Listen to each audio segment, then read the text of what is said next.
My name is Mia Branco. I'm the Director of Education with Open Door Arts in Boston, Massachusetts. And I am a 2009 graduate of American University, and I was a musical theater major.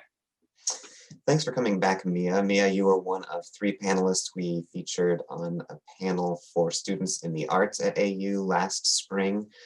We pulled on alums who graduated during the 2008 to 2010 recession to share advice with students who were graduating during another challenging time, and the challenging times continue. So we just wanted to touch base with all of our panelists a year later to hear what's changed and what new advice you have for grads 1 year later.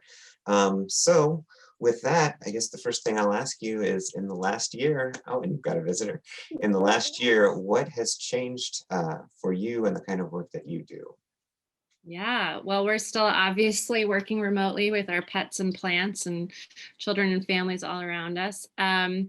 But I think the biggest thing to share about the arts education field that I think has changed within this year is just the resurgence in commitment to arts as an important part of a robust education, and the commitment to that being an equitable opportunity across the board, both in terms of a tool for learning, but also a tool for connecting with others, our communities, expressing ourselves.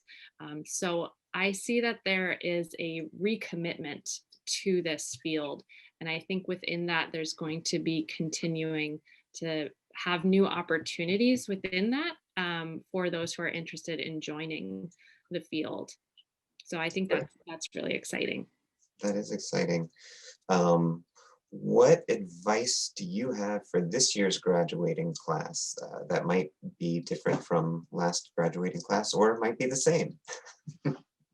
Yeah, I think similarly to when we spoke last, one of the best pieces of advice I can give is just to continue to build relationships within the field that you are interested in entering. And that's commonly referred to as networking. But if you watch the video back from last time, I cringe at the word because it makes me so nervous and uncomfortable, and it doesn't feel authentic. And so I like to think of it more as relationship building. Every job that I have had has been through getting my foot in the door by volunteering, by interning, or by building a relationship with somebody at an organization that I was interested in working at. And I think one way to help prepare for that is to ask yourself 2 questions. The first one is, what do I have to offer? And the second one is, what do I have to learn?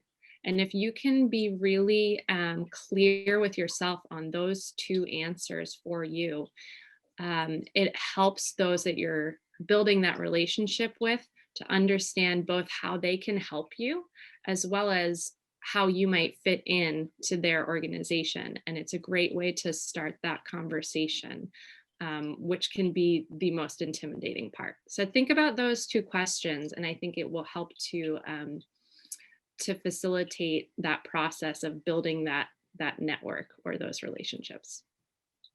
More great advice this year. Thank you so much, Mia, for joining us. I encourage all of our viewers to take a look at the full panel from last year for some additional and expanded advice. But it's great to check in with you again, and we appreciate your time. Thank you so much. Great to be here.